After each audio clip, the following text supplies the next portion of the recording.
toutes et bonjour à tous.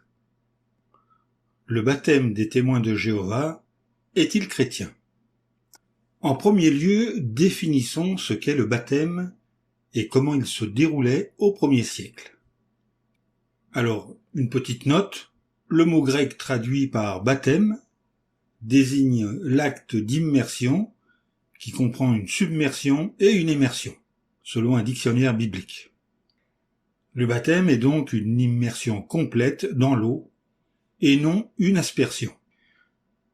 De nombreux baptêmes sont relatés dans la Bible. Par exemple, dans le livre des Actes au chapitre 2 et au verset 41. Il est écrit « Alors ceux qui acceptèrent sa parole avec joie furent baptisés, et ce jour-là, environ 3000 personnes furent ajoutées aux disciples. » C'est le cas du baptême de Jésus, qui a été immergé dans le Jourdain, selon l'évangile de Matthieu au chapitre 3, les versets 13 et 16. Nous pouvons lire ce verset. Par la suite, Jésus vint de Galilée au Jourdain pour être baptisé par Jean. Après avoir été baptisé, Jésus remonta immédiatement de l'eau. Alors le ciel s'ouvrit, et il vit l'Esprit de Dieu descendre comme une colombe et venir sur lui. Des années plus tard, un Éthiopien s'est fait baptiser dans un point d'eau qui était près de la route sur laquelle il voyageait. Ce récit, nous pouvons le lire dans le livre des Actes, au chapitre 8, les versets 36 et 38. Or, tandis qu'ils poursuivaient leur route, ils arrivèrent à un point d'eau. Et l'eunuque dit « Regarde, de l'eau, qu'est-ce qui m'empêche de me faire baptiser ?» Et il ordonna d'arrêter le char. Philippe et lui descendirent dans l'eau, et Philippe baptisa l'eunuque. Alors une petite note là aussi, quelques manuscrits grecs parmi les plus récents, et des traductions anciennes de la Bible, et dans d'autres langues, ajoutent ces mots avec quelques variantes. Philippe lui dit « Si tu crois de tout ton cœur, c'est permis. » En réponse, il dit « Je crois que Jésus-Christ est le Fils de Dieu. » Toutefois, ces paroles ne figurent pas dans les manuscrits les plus anciens et les plus fiables. Elles ne font, de toute évidence, pas partie du texte grec original des Actes. De toute façon, même si ces paroles ont été prononcées, c'était avant de descendre dans l'eau. Jésus a enseigné que ses disciples doivent se faire baptiser. Voici le commandement qu'il nous a donné. Dans l'évangile de Matthieu au chapitre 28, les versets 19 et 20. Nous lisons « Allez donc vers les gens de toutes les nations et faites des disciples parmi eux, les baptisant au nom du Père, du Fils et de l'Esprit Saint, leur enseignant à pratiquer tout ce que je vous ai commandé, et voyez, je serai avec vous tous les jours jusqu'à la période finale du monde. » L'apôtre Pierre a quant à lui réaffirmé cet enseignement dans sa première lettre, au chapitre 3 et au verset 21. Pierre nous dit « Le baptême qui correspond à cela vous sauve aussi maintenant. Il n'enlève pas la saleté de la chair, mais il constitue la demande faite à Dieu d'une bonne conscience, et il sauve grâce à la résurrection de Jésus-Christ. » Quelle est la signification du baptême? Par le baptême, une personne montre publiquement qu'elle s'est repentie de ses péchés et qu'elle a promis de faire la volonté de Dieu, quoi qu'il arrive.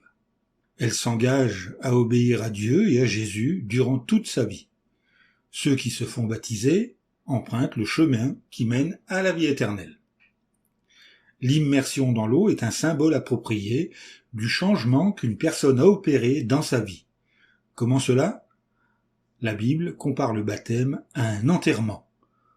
Dans la lettre aux Romains, au chapitre 6, le verset 4, Paul nous dit « Nous avons donc été enterrés avec lui par notre baptême dans sa mort, afin que, de même que Christ a été ressuscité pour la gloire du Père, nous aussi nous menions une vie nouvelle. » En se faisant immerger, une personne montre qu'elle meurt quant à son ancien mode de vie.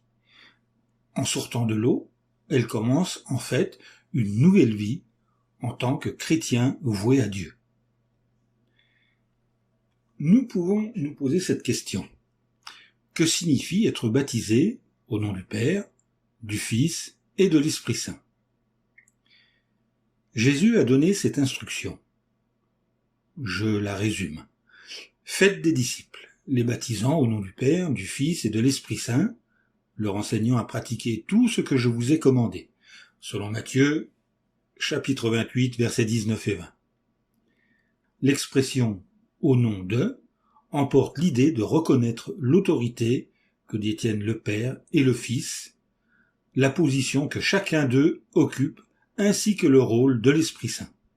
Par exemple, l'apôtre Pierre a dit à un homme infirme de naissance « Au nom de Jésus-Christ, le Nazaréen, marche » dans le livre des Actes au chapitre 3 et au verset 6. On comprend clairement que par ces mots, Pierre reconnaissait l'autorité de Jésus et lui attribuait cette guérison miraculeuse. Le Père. Le Père désigne Jéhovah, comme il est notre Créateur, celui qui donne la vie, et le Dieu Tout-Puissant, Jéhovah détient l'autorité absolue. Selon le livre de la Genèse, au chapitre 17 et au verset 1, où nous pouvons lire « Abraham avait 99 ans quand Jéhovah lui apparut et lui dit « Je suis le Dieu Tout-Puissant, marche devant moi et sois intègre. » Le Fils. Le Fils, c'est Jésus-Christ qui a donné sa vie pour nous. Selon l'Épître aux Romains au chapitre 6, verset 23, où nous lisons « Car le salaire payé par le péché, c'est la mort. Mais le don fait par Dieu, c'est la vie éternelle par Christ Jésus, notre Seigneur. » Nous ne pouvons pas obtenir le salut sans reconnaître et accepter le rôle clé de Jésus dans le projet de Dieu pour l'humanité. L'Esprit Saint. L'Esprit Saint, c'est la force agissante de Dieu ou sa puissance en action.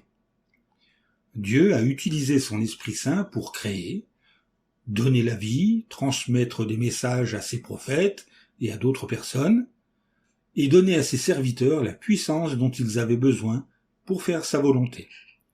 Par exemple, dans le livre de Job, au chapitre 33 au verset 4, nous lisons « L'Esprit de Dieu m'a fait, le souffle du Tout-Puissant m'a donné vie. » Dieu a aussi utilisé son Esprit Saint pour inciter les rédacteurs de la Bible à mettre ses pensées par écrit.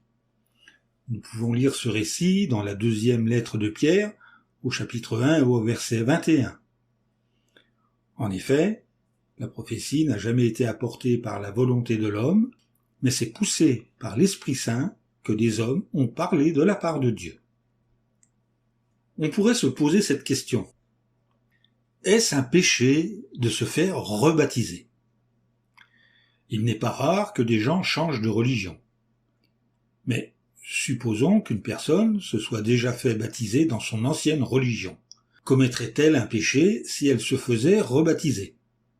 Certains disent que oui.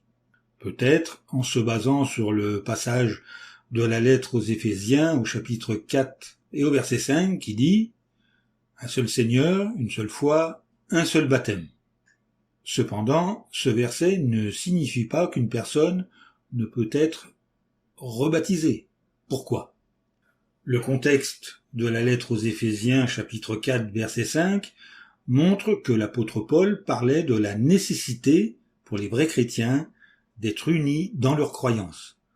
Selon la lettre aux Éphésiens chapitre 4, les versets 1 à 3, où Paul nous dit « Moi, le prisonnier dans le Seigneur, je vous exhorte donc à vous conduire d'une manière digne de l'appel que vous avez reçu, en toute humilité et douceur, avec patience, vous supportant les uns les autres dans l'amour, vous efforçant réellement de maintenir l'unité de l'esprit dans le lien de la paix. » Une telle unité ne pouvait exister que s'ils suivaient le même Seigneur, Jésus-Christ, s'ils avaient la même foi et la même compréhension de ce que la Bible enseigne, et s'ils remplissaient les mêmes conditions requises pour le baptême. D'ailleurs, l'apôtre Paul a encouragé des personnes déjà baptisées à se faire rebaptiser. Pourquoi? parce qu'elles avaient été baptisées sans avoir pleinement compris les enseignements du Christ, selon le livre des Actes au chapitre 19 et au verset 1 à 5. Quels sont les fondements du baptême? Pour être accepté par Dieu, le baptême doit être fondé sur une connaissance exacte des vérités bibliques. Selon la première lettre au Timothée, au chapitre 2 et au verset 3 et 4, où nous pouvons lire « C'est beau et agréable aux yeux de notre Sauveur Dieu, qui veut que toutes sortes de gens soient sauvés et parviennent à une connaissance exacte de la vérité. » Si une personne est baptisée sur la base d'enseignements religieux contraires à la Bible, ce baptême n'est pas approuvé par Dieu. Selon l'évangile de Jean, chapitre 4, versets 23 et 24, que nous lisons « Mais l'heure vient, et c'est maintenant où les vrais adorateurs adoreront le Père avec l'esprit et la vérité. Le Père, en effet, recherche ce genre de personnes pour l'adorer. Dieu est un esprit, et ceux qui l'adorent doivent l'adorer avec l'esprit et la vérité. » Vous comprenez bien donc que dans une église où on ne respecterait pas ce que Jésus nous enseigne dans ce verset, que ce baptême ne serait pas valable. La personne a beau avoir été sincère, elle n'a pas agi selon la connaissance exacte, comme nous l'explique la lettre aux Romains au chapitre 10, le verset 2, car comme je peux en témoigner, ils ont du zèle pour Dieu, mais non selon la connaissance exacte. Pour recevoir l'approbation de Dieu, la personne doit apprendre les vérités bibliques, les appliquer dans sa vie, se vouer à Dieu et être rebaptisé. Dans ce cas-là, son nouveau baptême n'est pas un péché. En fait, c'est ce qu'il faut qu'elle fasse. Maintenant, répondons à cette question. Le baptême des témoins de Jéhovah est-il chrétien? Nos opposants calomniateurs prétendent mensongèrement que non, car selon eux, aucune formule rituelle du style selon les pouvoirs qui m'ont été conférés, je te baptise au nom du Père, du Fils et de l'Esprit Saint, et ceci au moment même de l'immersion. Il n'y a aucun verset dans la Bible qui nous explique que la personne qui vous plonge dans l'eau lève la main au ciel et dise « Je te baptise au nom de Jésus, du Père et de l'Esprit Saint ». Relisez le récit du baptême de l'eunuque éthiopien et relisez le récit du baptême de Jésus. Aucune parole n'est prononcée à ce moment, au moment de leur immersion.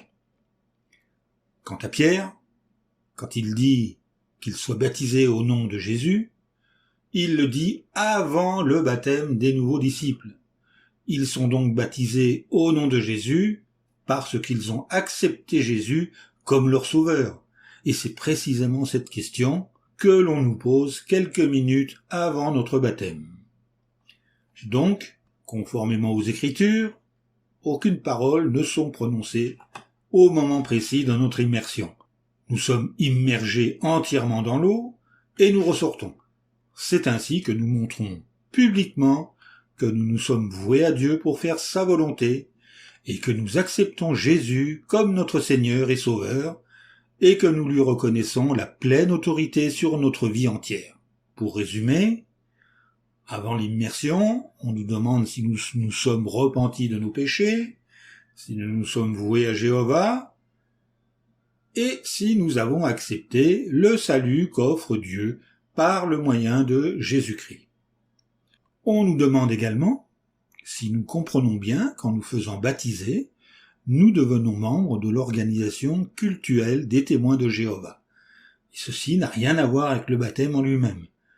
C'est juste un rappel qui nous remémore une dernière fois que nous serons inscrits sur les registres de l'Assemblée, comme cela se fait chez les catholiques par exemple, et que nous ferons partie de l'organisation cultuelle de Jéhovah, notre Dieu. Voilà, cette dissertation sur le baptême est terminée. Comme d'habitude, je vous dis, soyez béréens, creusez la parole de Dieu, vérifiez toutes choses, et à bientôt pour une nouvelle vidéo.